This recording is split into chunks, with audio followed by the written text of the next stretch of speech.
आज का विषय है योग दर्शन साधन पाद पातंजल योग सूत्र 20, 21 और 22 का हिंदी अनुवाद और व्याख्या।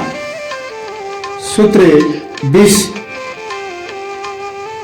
दृष्टा दृश्य मात्र सुधोपि प्रत्ययानुपश्य, अर्थात चेतन मात्र आत्मा दृष्टा यद्यपि स्वभाव से सर्वथा शुद्ध निर्विकार है तो भी बुद्धि वृत्ति के अनुरूप देखने वाला है।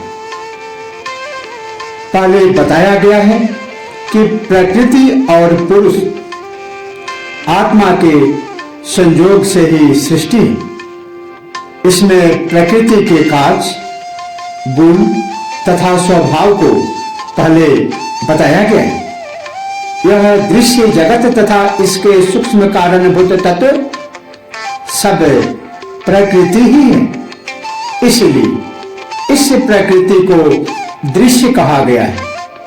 जब दृश्य है तो दृष्टा भी होना ही चाहिए। इस सूत्र में इस दृष्टा की व्याख्या की गई है कि यह प्रकृति जड़ है, इसीलिए यह स्वयं नहीं देख सकती। वह चेतन मात्र ज्ञान स्वरूप जो आत्मा है वही दृष्टा है। यह आत्मा सर्वथा शुद्ध निराकार असंग कुटस्थ का अर्थ होता है स्थिर आदि अनेक विशेषताओं वाली है, किंतु वह न करता है न भोगता। वह सृष्टि का उपादान कारण भी नहीं है, किंतु निमित्त कारण अवश्य है। उसकी उपस्थिति मात्र अनिवार्य है। अन्य सभी कार्य प्रकृति का ही है।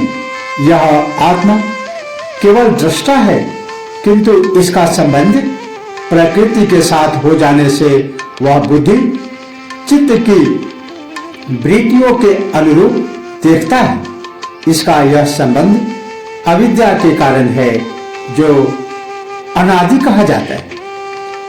सूत्र 21 में महर्षि पतंजलि आगे बताते हैं, तदर्थ एव दृश्यस्यात्मा,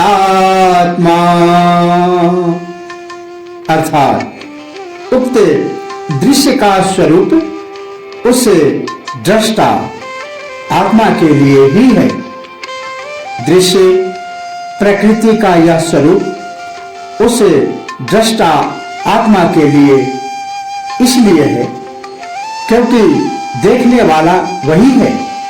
यह उस दृष्टा को अपने दर्शन द्वारा भोग प्रदान करने के लिए तथा उसे निज स्वरूप का दर्शन कराकर अपवर्ग अर्थात पवर्ग रहित मुक्ति प्रदान करने के लिए ही है।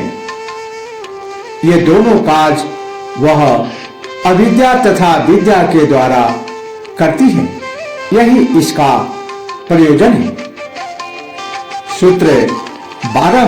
सूत्र 22 में आगे कहते हैं, कृतार्थ प्रति नष्ट मप्य नष्टम तदन्य साधारण,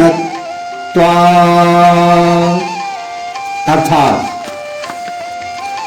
सिद्ध पुरुष के लिए यह दृश्य नष्ट होता हुआ भी अन्य साधारणों के लिए वह नष्ट नहीं हुआ है। यही प्रकृति किसी साधक को सीधा अवस्था से पहुंचने पर उसको दृष्टा का ज्ञान कराकर मुक्ति प्रदान करती। इसके बाद उसका कोई कार्य शेष नहीं रह जाता जिससे वह प्रभावहीन हो जाती, किंतु उसका सर्वथा अभाव नहीं होता क्योंकि इसे अनादि माना गया है।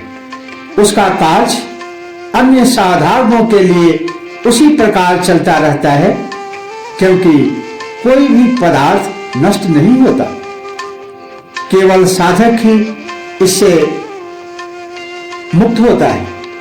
अन्य व्यक्तियों पर यह प्रभाव दिखाती ही रहती है। आज इतना ही। इसी के साथ ओम नमः शिवाय। जय श्री कृष्ण।